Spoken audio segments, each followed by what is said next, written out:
내가 반드시 너에게 복주고 복주며 너를 번성하게 하고 번성하게 하리라. 히브리서 6장 14절 말씀입니다. 하나님은 사람에게 복을 주시는 분이고 또 사람이 행복하기를 원하시는 분입니다.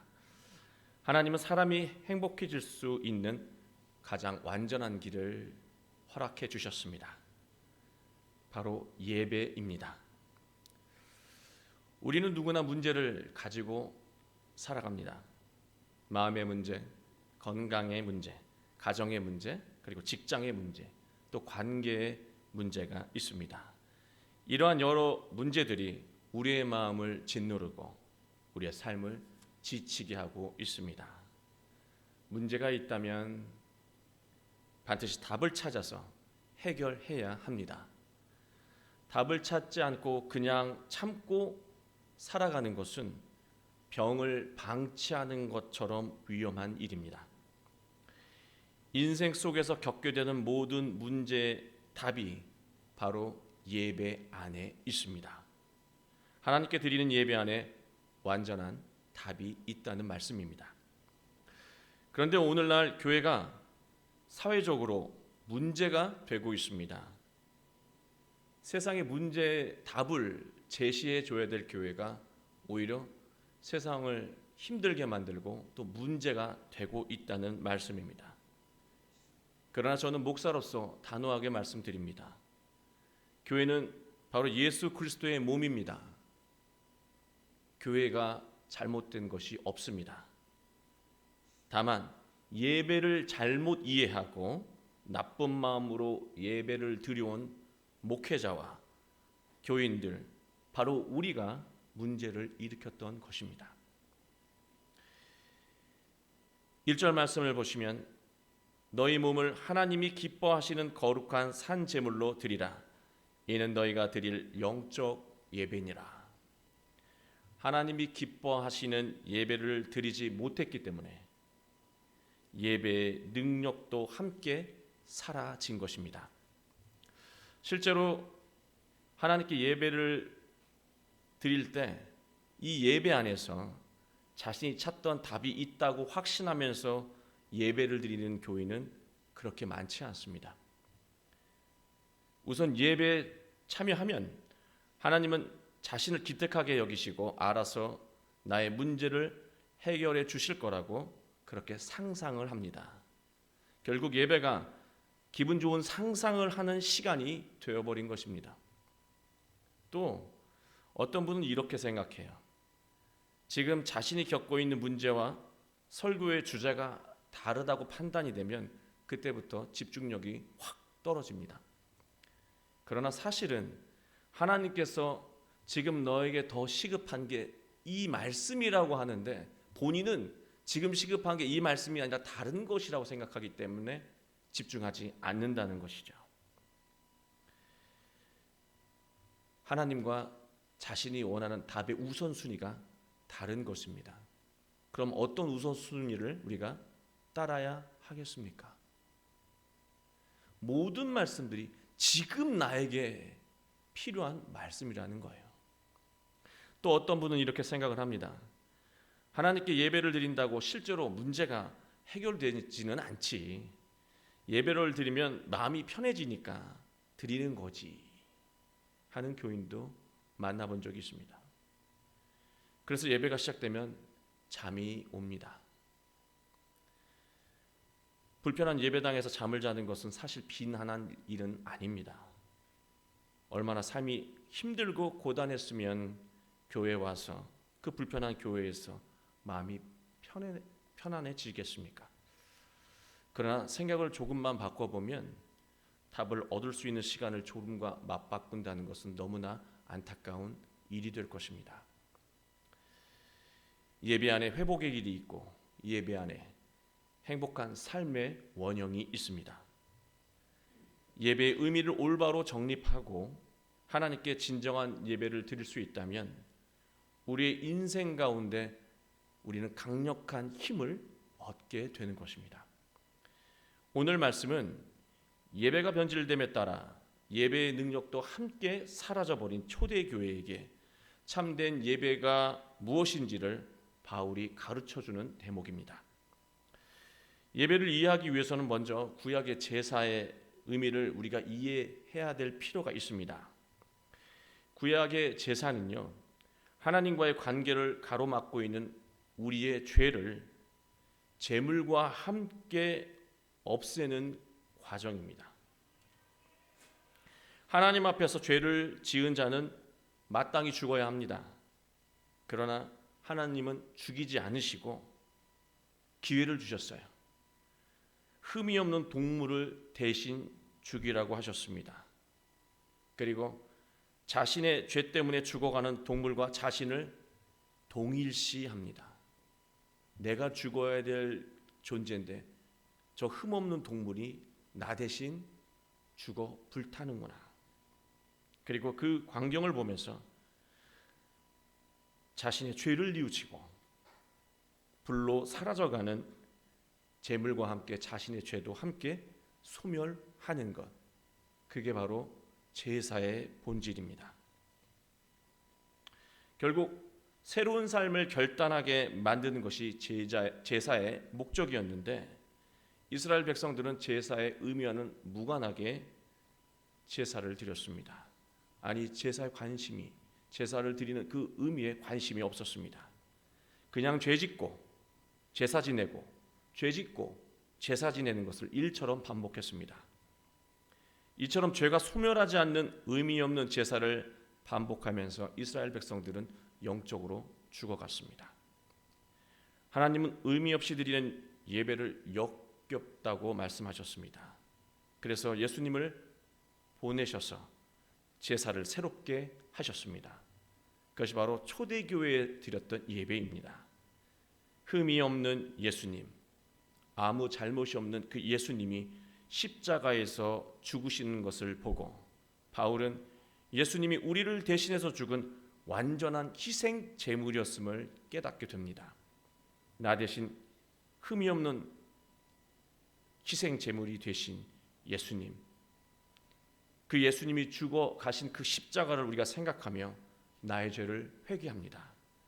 그리고 예배의 말씀으로 희생 제물이신 예수님과 온전히 내가 결합하고 하나가 됩니다.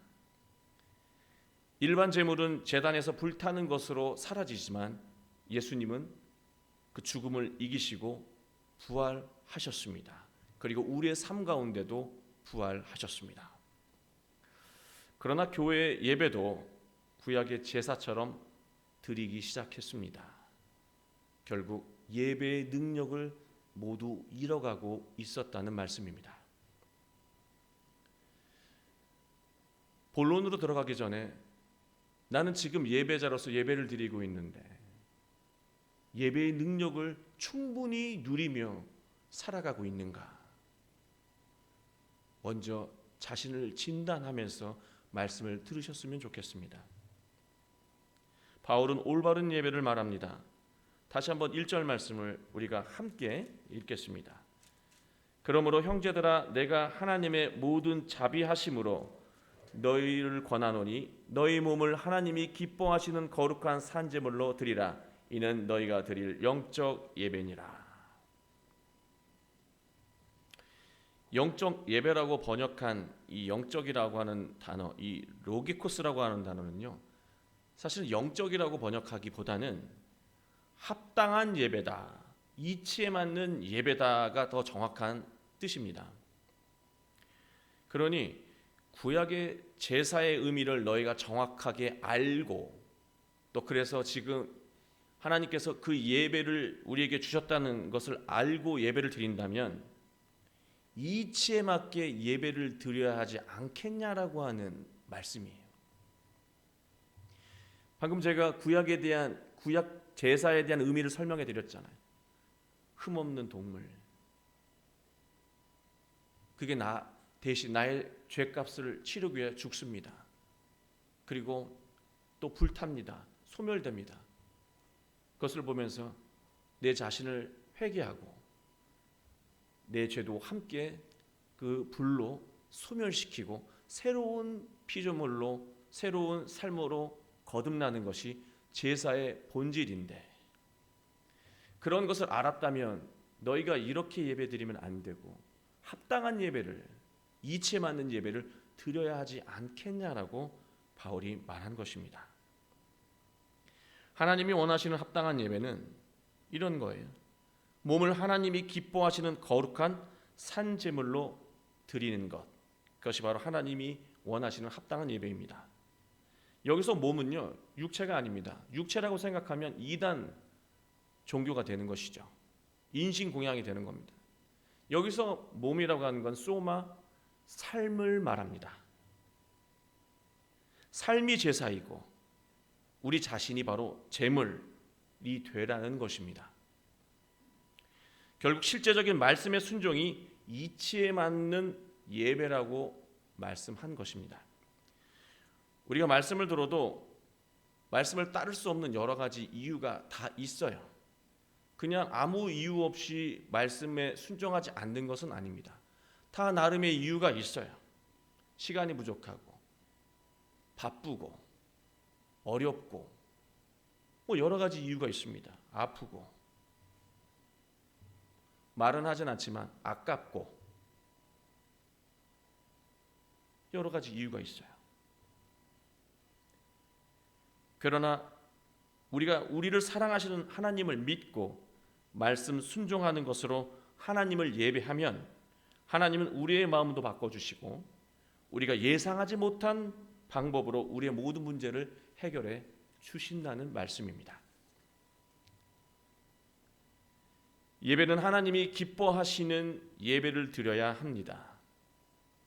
여기서 유아레스토스라고 하는 이 기뻐하시는이라고 되어 있는 단어는요, 마음에 들어 하시는 것을 말합니다. 하나님이 기뻐하면 우리는 늘 자기가 기뻐하는 것을 하고 이게 맞춰서 생각을 하시는데 하나님이 마음에 들어 하는 예배예요.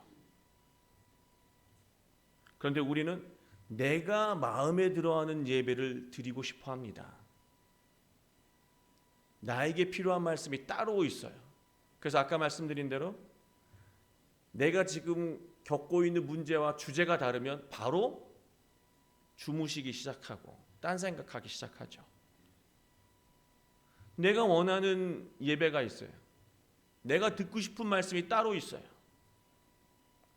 자기가 좋아하는 예배를 드린다는 것이죠. 그러면 예배는 모든 능력을 상실하게 된다는 말씀입니다. 그 예배에서는 놀라운 일들이 일어나지 않는다는 거예요. 내 삶의 문제 그대로 있게 된다는 말씀입니다. 그러나 하나님이 좋아하시는 것에 우리의 마음과 삶을 맞추어가며 하나님을 예비하면 우리의 삶 가운데 치유와 회복이 일어나고 놀라운 능력이 채워진다는 말씀입니다. 하나님이 좋아하는 예배, 하나님이 좋아하는 삶은 무엇일까? 이미 1절에서 바울이 말하고 있습니다. 하나님의 모든 자비하심으로 권면한다고 그랬는데요. 하나님이 좋아하시는 것은 바로 자비하신 그 마음이에요. 그 자비의 마음입니다. 하나님은 누군가를 불쌍히 여기고 자신을 희생하며 사랑하는 삶을 원합니다. 자비의 마음과 삶의 문제가 직접 관계가 없어 보입니다.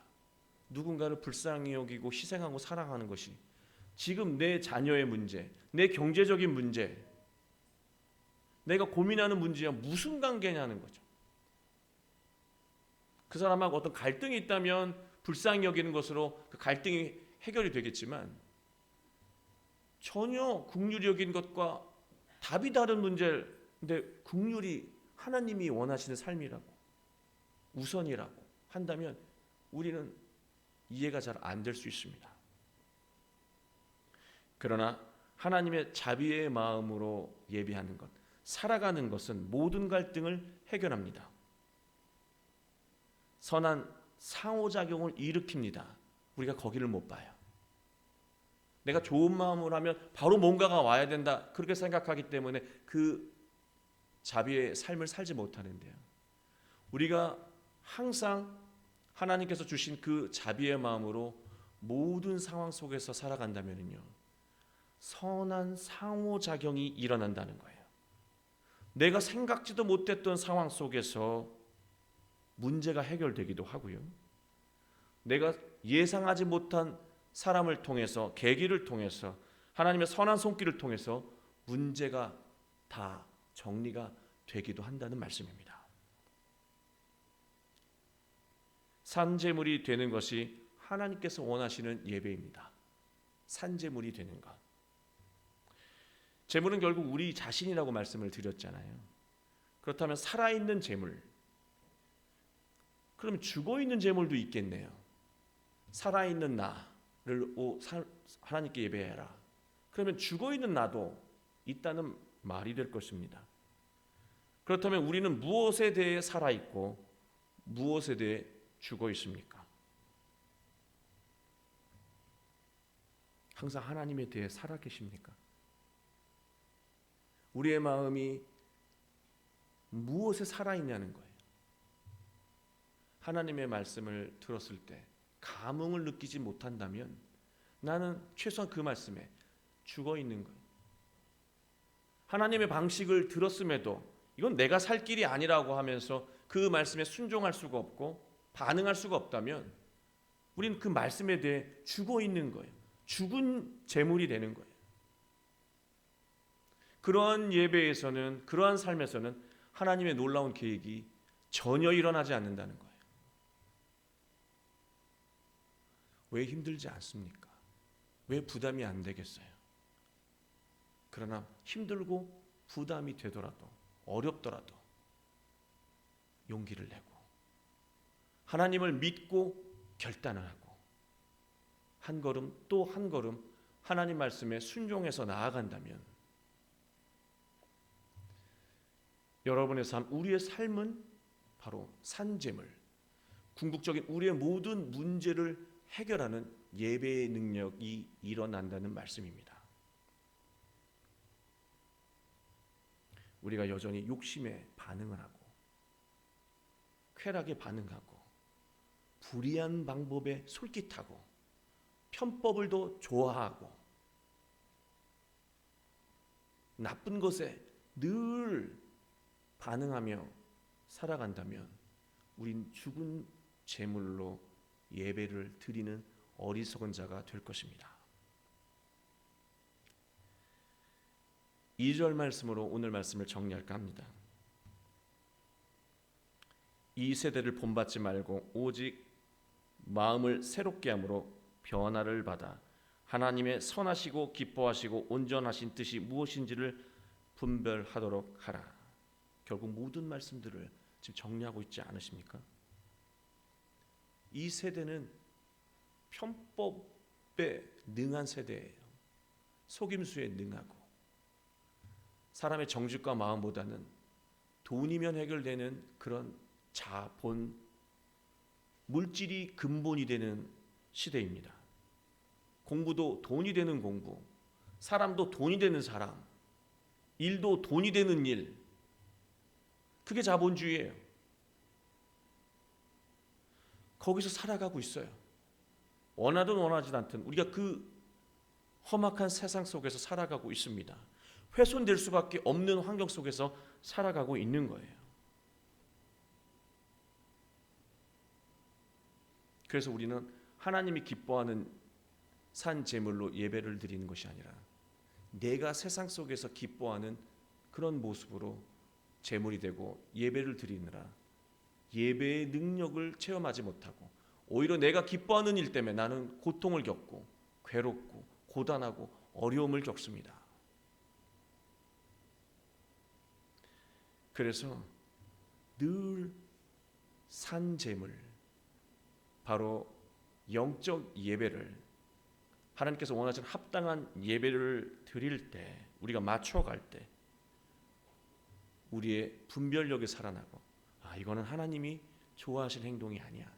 이거는 하나님이 원하시는 마음이 아니야 라고 하면서 우리가 선한 분별력으로 삶을 올바르게 이끌어갈 수 있다는 말씀입니다. 나를 향하는 거룩한 하나님의 뜻을 우리가 분별해서 살아가는 것이 하나님이 기뻐하시는 거룩한 산제물로 드리는 영적 예배라는 말씀입니다. 삶이 예배가 되지 않으면 우리의 예배는 죽은 예배이고 능력을 상실한 예배가 될 것입니다. 3절 말씀, 늘 우리가 결단할 때, 결단하고자 할 때, 산 제물이 되려고 할 때, 합당한 예배를 드리려고 할 때 우리를 마지막으로 또 유혹하는 그런 마음이 있습니다. 그게 3절에 나옵니다. 우리 함께 읽어보겠습니다. 내게 주신 은혜로 말미암아 너희 각 사람에게 말하노니 마땅히 생각할 그 이상의 생각을 품지 말고 오직 하나님께 각 사람에게 나눠주신 믿음의 분량대로 지혜롭게 생각하라. 늘 그 이상을 생각해요. 하나님의 말씀에 순종하지 못하는 이유가 무엇입니까? 늘 그 이상을 생각해요. 다르게 말하면 말씀에만 집중하면 되는데 말씀 그 이상 이렇게 살면 나만 손해보는 거 아닐까? 나만 억울하지 않을까? 나만 망신당하는 거 아닐까? 나만 헛고생하는 거 아닐까? 그 이상을 생각해요. 하나님이 주신 그 말씀에만 집중하라고 하는 거예요. 다른 나쁜 상상력을 동원하지 말고 이렇게 해도 안 될 것 같은데 말씀대로 순종해도 되는 거 없던데 다른 생각을 그 이상을 하지 말고 말씀을 믿고 하나님을 믿고 순종하는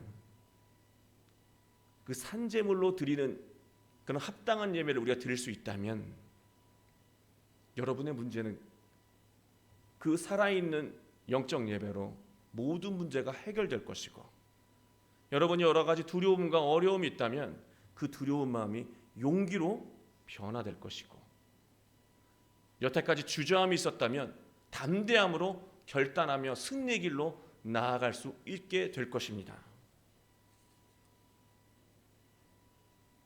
하나님을 믿고 살아있는 예배를 드리시는 여러분이 되길 바랍니다. 하나님은 여러분에게 복을 주길 원하시고 여러분이 행복하길 원하십니다. 그 하나님을 믿으세요. 고생시키려고 말씀을 주시는 게 아니고요. 어렵게 살라고 말씀을 주신 게 아니에요. 그 이상을 생각하다가 실수하고 말씀 이상으로 계산하다가 우리는 망신을 당하고 공경에 처한다는 것 기억하시기 바랍니다. 하나님 우리가 예상한 것보다 훨씬 더 큰 거를 주시는 그 은혜를 베푸시는 분인 것을 기억하시고 하나님의 이 발도 헤아리지 못하는 우리가 하나님의 말씀을 재단하고 척도하는 그런 어리석음을 범하지 않으셨으면 좋겠습니다. 하나님은 우리가 생각한 것보다 더 큰 계획으로 저와 여러분을 이끌고 계십니다. 우리가 하나님을 믿고 그 계획에 순종하며 말씀을 따라 살아가게 된다면 여러분은 더 빛나는 인생을 살게 될 것입니다. 여러분 2020년도를 돌아보는 시간입니다. 기쁘셨습니까? 원하는 걸 얻으셨습니까? 많이 못 얻으신 것 같습니까?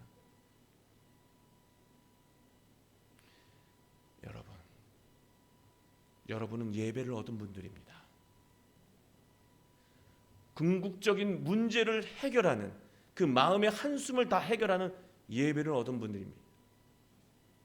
그 예배의 본질을 몰라서 아직 은혜의 선물을 받지 못했다면 그 예배의 본질을 깨닫고 오늘 이 순간부터 예배의 능력으로 모든 문제가 해결되는 복된 인생이 되길 주 예수 그리스도의 이름으로 축원합니다. 기도하겠습니다.